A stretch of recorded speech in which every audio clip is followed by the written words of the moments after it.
தென்மேற்கு பருவமழை தொடங்கப் போகும் அற்புதமான மாதம் இந்த ஜூன் மாதம் ஆகும். வைகாசியும் ஆனியும் இணைந்த மாதம், கோவில்களில் திருவிழாக்கள் நிறைந்த மாதம். அப்பேற்பட்ட இந்த ஜூன் மாதத்தில் நடக்க இருக்கும் ஒரு சில கிரகங்களின் பெயர்ச்சிகள் மிக மிக முக்கியமானவையாக கருதப்படுகின்றன. ஒரே சமயத்தில் பல கிரகங்கள் அதிக பலம் பெற்று ஆட்சியாக அமரும் அமைப்பு இந்த ஜூன் மாத கிரக பெயர்ச்சியில் ஏற்படுகிறது. இந்த ஆண்டு ஜூன் மாதம் நடக்கும் பெயர்ச்சிகளில் மிக மிக முக்கியமான ஒன்று செவ்வாய் பெயர்ச்சியாகும். சில மாதங்களாகவே பகை கிரகங்களுடன் சஞ்சரித்து வந்த செவ்வாய் பகவான் தற்போது தன்னுடைய சொந்த வீட்டில் ஆட்சி பலம் பெற்று சஞ்சரிக்கப் போகிறார். ராகுவிடம் இருந்து விலகி தனித்து பயணம் செய்வது பல ராசிகளுக்கு யோகம் கொடுக்கும். ஜூன் 1ஆம் தேதியே செவ்வாய் பகவான் மேச ராசிக்கு இடப்பெயர்ச்சி ஆகின்றார். சுக்கிர பகவான் ஜூன் மாதம் 12ஆம் தேதி மிதுன ராசிக்கு இடப்பெயர்ச்சி அடைகிறார். இது லட்சுமி நாராயண யோகத்தை ஏற்படுத்தும். சூரிய பகவான் ஜூன் 15ஆம் தேதி மிதுன ராசிக்கு பெயர்ச்சியாகிறார். இது ஆனி மாத பிறப்பை குறிக்கும். மிதுன ராசியில் பெயர்ச்சியடையும் புதன் பகவானால் 3 ராஜயோகங்கள் உண்டாகும். சனி பகவான் மாத இறுதியில், அதாவது ஜூன் மாதம் 30ஆம் தேதி வக்கர பெயர்ச்சி அடைகிறார். சனியின் பார்வையில் செவ்வாய், சனி மற்றும் செவ்வாய் ஆட்சி பலம் போன்றவைகளால் சில நெருக்கடிகளை உண்டாக்கும். குரு பகவானின் சுப பார்வை கன்னி ராசியில் இருக்கும் கேது பகவானின் மீது படுவதால் ஒவ்வொரு ராசிக்கும் குறிப்பிடத்தக்க மாற்றங்கள் ஏற்படும். இந்த கிரக பெயர்ச்சிகளின் காரணமாக மிதுன ராசியில் புதாதித்ய யோகம், சுக்கிராதித்ய யோகம், கஜலட்சுமி ராஜயோகமும் உருவாகிறது. இதன் காரணமாக சில ராசிக்காரர்களுக்கு அதிர்ஷ்டமும் பணவரவும் பதவி உயர்வும் தன வரவும் கிடைக்க வாய்ப்புள்ளது. இனி உங்கள் ராசிக்கான பலன் என்ன என்பதனை பற்றியும், அசுப பலன் ஏற்படுமாயின் ராசிக்காரர்கள் வழிபட வேண்டிய தெய்வம், மேற்கொள்ள வேண்டிய பரிகாரம் என்ன என்பதனை பற்றியும் காண்போம். துலாம் ராசி அன்பர்களே, உங்கள் ராசிநாதன் சுக்கிரன் ராசிக்கு 8ஆம் இடத்தில் சூரியன், புதன், குருவோடு சேர்ந்து இருக்கிறார். இந்த மாதம் ஆரம்பமே உங்களுக்கு அற்புதமாக இருக்கும். ராசிநாதன் 8ஆம் இடத்தில் இருப்பதனால் வெளிநாடு செல்லும் வாய்ப்பு உள்ளது. திடீர் அதிர்ஷ்டம் உண்டாகும். எண்ணங்கள் நிறைவேறாத ஆசைகள் நிறைவேறும். விபரீத ராஜயோகம் உண்டாகும். செல்வம், புகழ் உண்டாகும். சிறப்பான வாழ்க்கை வாழ்வீர்கள். பூர்வீக சொத்துக்களில் இருந்த பிரச்சனைகள் தீரும். பூர்வீக சொத்துக்கள் கைக்கு வரும். ஷேர் மார்க்கெட்டில் விட்டதை இம்மாதம் பிடிப்பீர்கள். ஜூன் மாதம் 12ஆம் தேதி உண்டாகும் சுக்கிர பெயர்ச்சியால் வெளிநாடு செல்லும் யோகம் உண்டாகும். வேலை அனுமதி சீட்டு கிடைக்கப் பெறுவீர்கள். தொலைதூர சிறுதூர பயணம் மேற்கொள்வீர்கள். அதனால் ஆதாயமும் அடைவீர்கள்.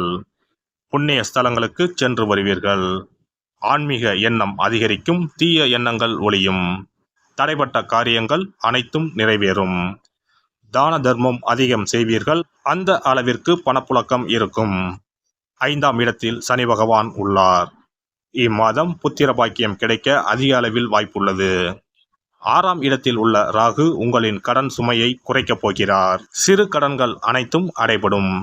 பெரிய கடன்களை படிப்படியாக அடைக்க வழிவகை செய்வார் ராகு பகவான். வேலை இல்லாதவர்களுக்கு வேலை கிடைக்கும். இன்டர்வியூ ரிசல்ட்டுக்காக காத்திருப்போருக்கு நல்ல செய்தி வந்து சேரும்.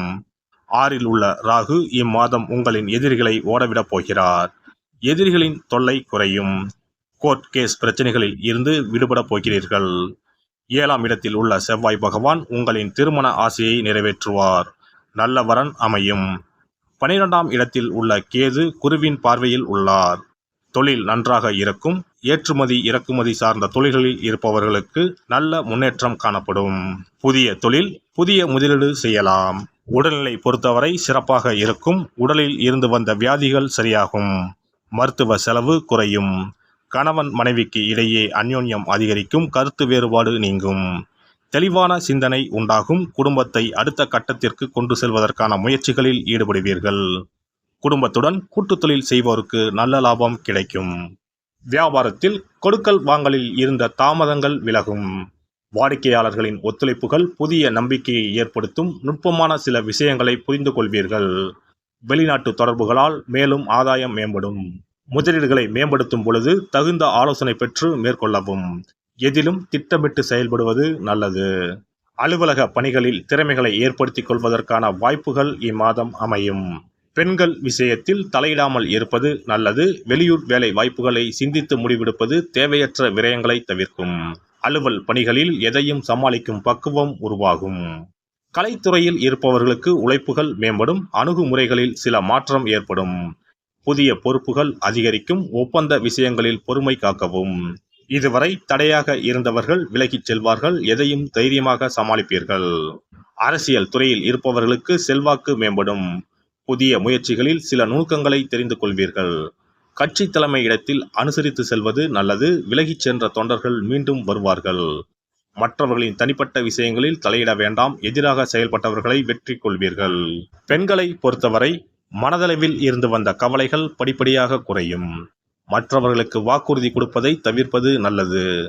நீண்ட காலமாக தடைப்பட்டு வந்த பணிகளை செய்து முடிப்பீர்கள். குடும்பத்தில் சுபகாரியங்கள் நடத்தி வைப்பதற்கான வாய்ப்புகள் ஏற்படும். குழந்தைகளின் செயல்பாடுகளில் சற்று கவனம் தேவை. முயற்சிகளில் இருந்த மறைமுக தடைகளை அறிந்து செயல்படுவது நல்லது. மாணவர்களுக்கு கல்வியில் படிப்படியாக முன்னேற்றங்கள் ஏற்படும். புதிய விஷயங்களை திட்டமிட்டு கற்றுக்கொள்வது நல்லது. நண்பர்களின் உதவிகள் கிடைக்கும், ஆசிரியர்களின் வழிகாட்டுதல் மனத்தெளிவை ஏற்படுத்தும். உடல் ஆரோக்கிய பிரச்சனைகள் குறையும். நண்பர்கள் வழியில் மகிழ்ச்சியான சூழல்கள் ஏற்படும், மேல்நிலை கல்வியில் அனுகூலமான வாய்ப்புகள் உருவாகும்.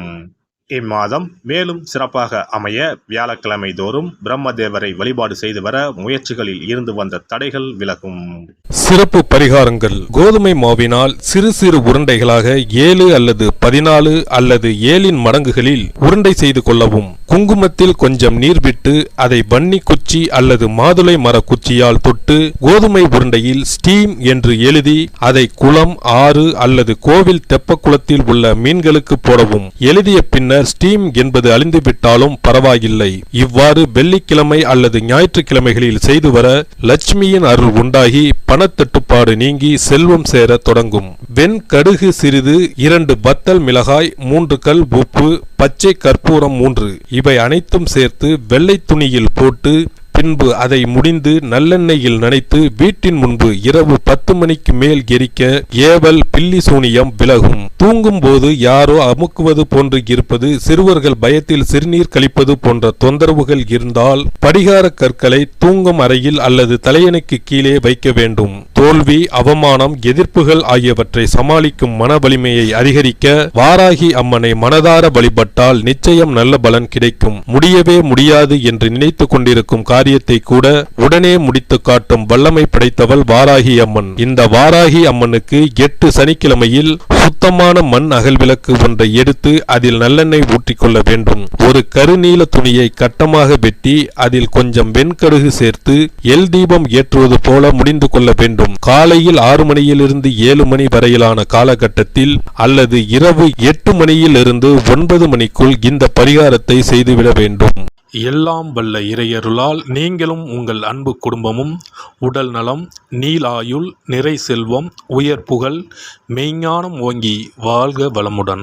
இந்த வீடியோ பதிவு உங்களுக்கு பிடித்திருந்தால் லைக் பண்ணுங்க, கமெண்ட் பண்ணுங்க, ஷேர் பண்ணுங்க, மறக்காம சப்ஸ்கிரைப் பண்ணுங்க, பக்கத்துல இருக்கிற பெல் பட்டனை கிளிக் பண்ணுங்க. நன்றி, வணக்கம். ஓம் நமச்சிவாய, சிவாய நம.